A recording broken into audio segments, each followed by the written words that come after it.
Gold, trusted gold buyers. మీరు తాకట్టు పెట్టిన బంగారాన్ని విడిపించి ఈ రోజు ఉన్న మార్కెట్ ధరకు కొనబడను. అప్పుడు సరే నాయుడు గారు పిలిచి వేరేదో ట్రై చేద్దామని చెప్పేసి ప్లాన్ చేశారు. మీరు ఆ కథ మీద కూర్చున్నారు, రెండో కథ మీద కూర్చున్నారు.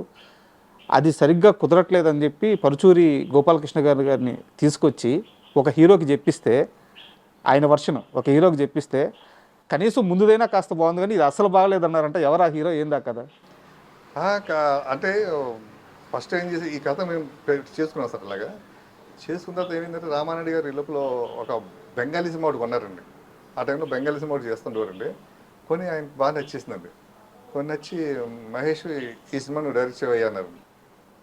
దెన్ నేను ఒక లవ్ స్టోరీ రెడీ చేసి పెట్టుకున్నాను కదా, ఇంకా నాయుడు గారు చెప్పలేదు నా కథ. మేము ఈ లోపల ఈ బెంగాలీ కథ చేయమన్నారు ఏంటి అనేసి అన్ని సినిమా చూసాను సార్. చూస్తే తెలుగులో చాలా సినిమాలు వచ్చాయండి. బహదూర్ బాద్షారి, కలికాలం, తండ్రి కొడుకుల మధ్య గొడవలు రావడం, వాళ్ళు దూరంగా పెట్టడం, కక్ష తీర్చుకోవడం అలాగే ఉంటుంది. దీంట్లో తండ్రి తల్లిదండ్రులు ఇద్దరు పిల్లల మీద కక్ష తీర్చుకుంటారు అన్నమాట. ఓకే, ఇవన్నీ చేసేసాం కదా, అది కాకుండా హెవీ కథ, పెద్దోళ్ళ కథ. ఇది నేను కుర్రాను కదా, ఒక లవ్ స్టోరీ అనుకున్నాను కదా అనుకున్నాను. అనుకుంటే నాయుడు గారు మహేష్ ఏంటి నీ ఫీలింగ్స్ ఎలా ఉన్నాయంటాను. అంటే నేను వేరే కథ అనుకుంటున్నాను. సరే వేరే కథ అయితే ఇది వేరే డైరెక్టర్లు చేయిస్తాను, ఇది అయినంత చూద్దాం నిజం అన్నాడు. అన్నట్టు నా మళ్ళీ భయపడి నేను వెంటనే పోసాను మురళి గారి దగ్గరికి వెళ్ళా. సార్ మురళి గారు నాయుడు గారు ఒక సినిమా చూపించారండి, అదేమో ఇలా ఉంది కథ ఇది, బట్ ఏమో అది చేయమంటున్నారు అనుకో, రీమేక్ సినిమా చేయమంటున్నారు.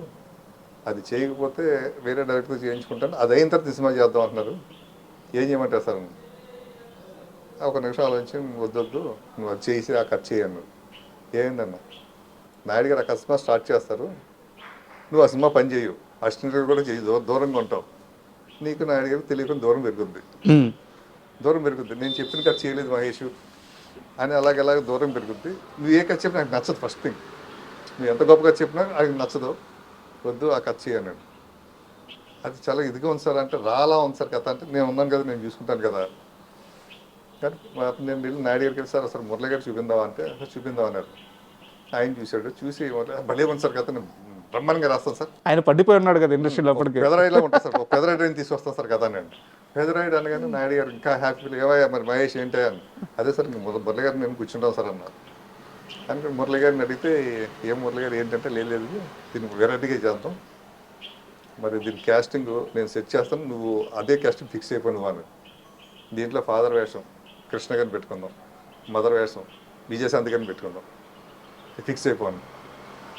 అంటే వాళ్ళు చేస్తారంటే నేను ఒప్పిస్తాను కదా కృష్ణ గారిని అని చెప్పేసి నాయుడు గారికి అనుమతి కూడా తీసుకోకుండా కానీ నన్ను తీసుకుని కృష్ణ గారి దగ్గరికి వెళ్ళాను 14 స్టూడియోకి. దాన్ని పరిచయం చేశారు, బాగా మాట్లాడారు కూర్చుని.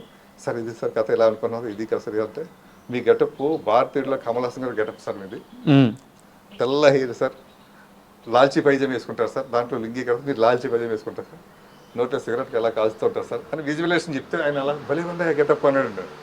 కథ ఇలా ఉంటుంది సార్, బాగుంది అన్నాడు. మీ భార్య విజయశాంతి సార్ ఈ విధంగా ఉంటుంది సార్ ఇది చెప్తే ఓకే చేద్దాం అన్నాను. చేద్దాం అని అన్నా నేను నాకు తెలియదు, నాకు హుషారు వచ్చిందని కృష్ణ గారు సరే చేద్దాం. కృష్ణ గారు కూడా చాలా ఇంట్రెస్ట్ చూపించారు కథ మీద, ఆ గెటప్ కూడా మురళి గారు బాగా ఎనాలిసిస్ చెప్పారు అని అనుకుని మళ్ళీ నెక్స్ట్ నాయుడు గారి దగ్గరికి మేము స్క్రిప్ట్ వర్క్ చేసి నాయుడు దగ్గరికి వెళ్ళాం. ఎవరిని పెడదామయ్యా అని సార్ నాయుడు గారు అడిగారు పోసాన్ గారు. సార్ ఈ క్యారెక్టర్ కృష్ణ గారిని పెడదాం సార్, ఈ క్యారెక్టర్ విజయశాంతి గారిని పెడదాం సార్, మిగతా క్యారెక్టర్ వెళ్ళాలనుకుంటున్నాం సార్ అంటే కృష్ణ గారు చెయ్యాలి కదా, చేస్తాడా, ఇప్పుడు ఆయన ఇంకా హీరోగా చేస్తున్నాడు కదా, ఆయన రమ్యకృష్ణ పెట్టి ఒక సినిమా జరుగుతుంది ఇంకా నెక్స్ట్ మంత్ ఎప్పుడు రిలీజ్ అంటున్నారు, అది మరి ఏంటది మరి వర్కౌట్ అవుతుందా అది అని నేను కనుక్కుంటా సార్.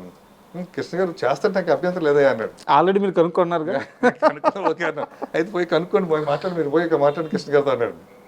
వెళ్ళి కృష్ణ గారి దగ్గరికి వెళ్ళి 10 నిమిషాలు కూర్చుని నాయుడు గారు ఫోన్ చేసి కృష్ణ గారితో మాట్లాడించి కథ బాగుందని మంచిగా అని చెప్పారు, చేద్దామండి అనగానే నాయుడు గారు అంటే ప్రిపేర్ అయిపోయింది. అది ఒక కాలనీ కావాలి సార్, కాలనీ సెట్ రామానాయ స్టూడియోలో నానకరంగూడలో. వెంటనే నాయుడు గారు పీకేటి రంగా గారిని ఆర్ట్ డైరెక్టర్ గారిని పిలిపించండి, కాలనీ సెట్ డిజైన్ చేయించి సెట్ మొత్తం వర్క్ స్టార్ట్ అయిపోయింది, వర్క్ అంతా స్టార్ట్ అయిపోయింది. స్క్రిప్ట్ అయిపోయి డైలవేషన్ అయిపోయిందని నాయుడు గారు రీడింగ్ ఇచ్చేసామండి. ఫుల్ హ్యాపీ అయిన తర్వాత ఏమైందంటే సినిమా ఇంకా స్టార్ట్ అవ్వడానికి ఇంకొక 15-20 రోజులు ఉంటుంది అనగా మన పరుచూరి బ్రదర్స్లో గోపాలకృష్ణ గారు వెంకటేశ్వర గారు నాయుడు గారితో ఏమంటే మరి కృష్ణ గారి సినిమా మన రిలీజ్ అయింది కదా, ఆయనే డైరెక్ట్ చేసాడు మానవుడు దానవుడు అని.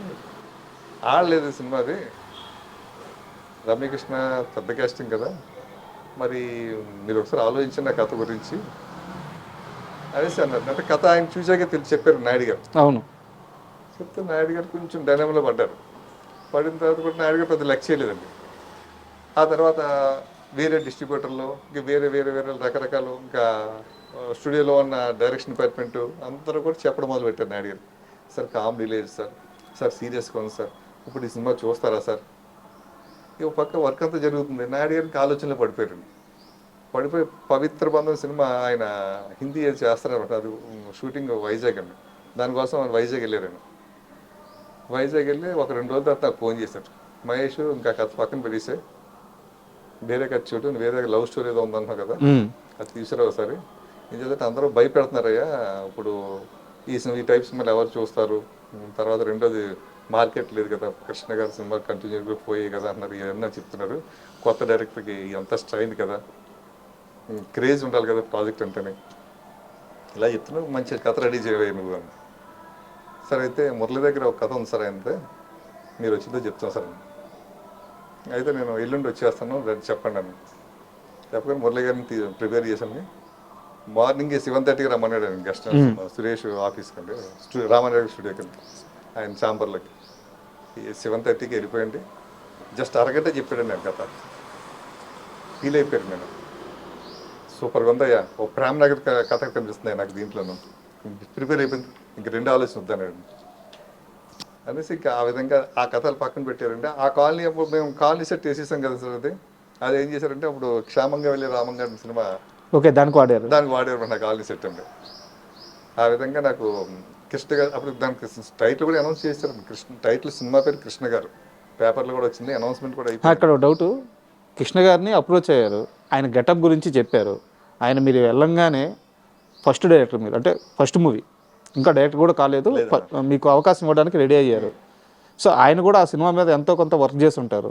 తర్వాత ఏం మహేష్ ఎందుకు ఆ సినిమాని పక్కన పెట్టామని కానీ, ఏం నాయుడు గారు ఎందుకు ఆ సినిమా ఆయన అడగడం కానీ అటెండ్ చేయరా?